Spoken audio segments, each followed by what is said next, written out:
തൃശ്ശൂരിലെ ശക്തൻ തമ്പുരാൻ കൊട്ടാരത്തെക്കുറിച്ചൊരു ഡീറ്റെയിൽ ആയിട്ടുള്ളൊരു വ്ളോഗ് ഞാൻ ചെയ്തിട്ടുണ്ട്. ഇതൊരു മിനി വ്ളോഗാണ്. കൊട്ടാരത്തിൻ്റെ ഉള്ളിലേക്ക് കടന്നിട്ട് അതിന് ചുറ്റുപാടുകളാണ് ഈ വ്ളോഗിൽ മെയിനായിട്ട് കോൺസെൻട്രേറ്റ് ചെയ്തിട്ടുള്ളത് കേട്ടോ.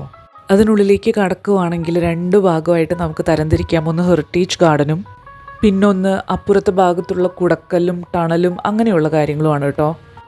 സത്യം പറഞ്ഞാൽ നമ്മളെ ഗൈഡ് ചെയ്യാൻ അവിടെ ആളുകളില്ലാത്തതുകൊണ്ട് തന്നെ ഈ ടണൽ ആരാണ് പണി കഴിപ്പിച്ചത്, അതിൻ്റെ പേർപ്പസ് എന്താണ്, അത് എവിടെ നിന്ന് എങ്ങോട്ടാണ്, അല്ലെങ്കിൽ കുടക്കല്ലുകൾ എത്ര വർഷം പഴക്കമുള്ളതാണ്, അത് ഹ്യൂമൻ റിമെയിൻസ് ആണല്ലോ കുടക്കല്ലുകൾ എന്ന് പറയുന്നത്. അപ്പം അതിനെക്കുറിച്ചൊന്നും നമുക്ക് കൂടുതലായിട്ടുള്ള ഇൻഫർമേഷൻ കിട്ടിയില്ല കേട്ടോ. കുടക്കല്ലുകൾ ഹ്യൂമൻ റിമെയിൻസ് അല്ല, ബെറിയൽ സൈറ്റാണ് എന്നാണ് കേട്ടോ ഞാൻ ഉദ്ദേശിച്ചത്.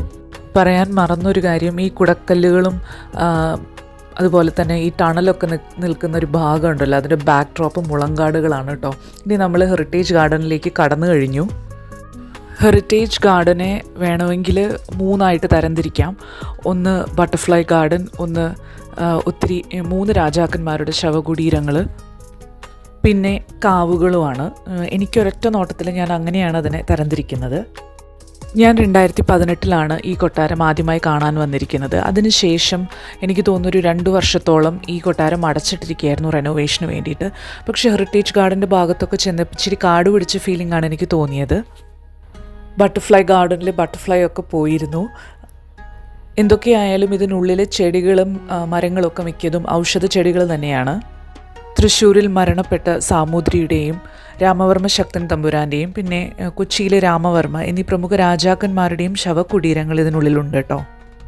വടക്കേച്ചിറയാണ് നമ്മളിപ്പോൾ കണ്ടത്, കുറച്ച് നേരത്തെ കണ്ടത്. അതുകൊണ്ട് തന്നെ ഈ കൊട്ടാരത്തിന് വടക്കേച്ചിറ കോവിലകം എന്നും പേരുണ്ട് കേട്ടോ.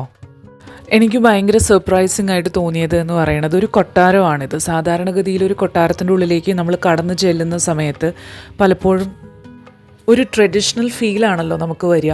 പക്ഷേ ഇവിടെ ആ ഒരു ഫീലും ഉണ്ട്. അതിനോടൊപ്പം തന്നെ എനിക്ക് പല വൈബുകളും കിട്ടി പല സ്ഥലത്ത്. അതായത് ഓരോ ഭാഗത്തേക്ക് പോകുമ്പോഴും ഓരോ തരത്തിലുള്ള ഒരു ഫീലാണ് എനിക്ക് തോന്നിയത്. ഒരു എക്സാമ്പിൾ പറയുകയാണെങ്കിൽ, നമ്മൾ കൊച്ചിയിൽ പോകുന്ന സമയത്ത് വൈപ്പിനിൽ പോകുമ്പോൾ വേറൊരു ഫീല്, മട്ടാഞ്ചേരിയിൽ പോകുമ്പോൾ വേറൊരു ഫീല്, തൃക്കാക്കര പോകുമ്പോൾ വേറൊരു ഫീൽ, അതുപോലെയുള്ള പല ഫീലുകളാണ് ഇതിനുള്ളിൽ ചെന്നപ്പോൾ എനിക്ക് തോന്നിയത്. അതായത് മോഡേൺ, ട്രഡീഷണൽ, പച്ചപ്പ്, മുളങ്കാടുകൾ, അങ്ങനെ പലതും. നമ്മുടെ തേക്കിൻകാട് മൈതാനം പോലെ സിറ്റിക്ക് നടുക്ക് പച്ചപ്പുള്ള മറ്റൊരു സ്ഥലമുണ്ടെന്ന് അറിയുന്നത് തന്നെ വലിയൊരു സംഭവമാണ്. പിന്നെ ഈ കൊട്ടാരത്തിൻ്റെ ഉള്ളിൽ കുറച്ച് പിക്ചേഴ്സും ഞാനിവിടെ ചേർക്കുന്നുണ്ട് കേട്ടോ.